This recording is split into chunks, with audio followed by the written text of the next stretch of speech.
তুমি এভাবে যাবা? হ্যাঁ, কেন খারাপ লাগতেছে আমাকে? না, ব্লাউজের ডিজাইনটা মনে হয় কেমন একটু না?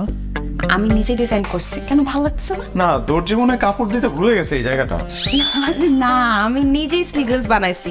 মামা মামির ওখানে যখন ছিলাম তখন তো আমাকে স্লিভলেস পরতে দিত না। এখন ভালো হয়েছে, বিয়ে শাদী হয়ে গেছে, এখন ফুল ফ্রিডম। আপনার তো কোনো সমস্যা নেই আছে? না আচ্ছা ঠিক আছে, আপনি তাদের নামেন, আমি আসতেছি। না, তুমি আগে নামো, আমি আসতেছি। আচ্ছা ঠিক আছে, তাড়াতাড়ি আসেন। আপনি আর কষ্ট করে আসা লাগবে। এই ছেলেটা তোমার দিকে কেমনে তাকাইলো দেখছো? কোথায় তাকালো? এভাবে যাওয়া যাবে না, তুমি আমাকে ব্যাগটা দাও। ব্যাগ? ব্যাগটা দাও। কেন?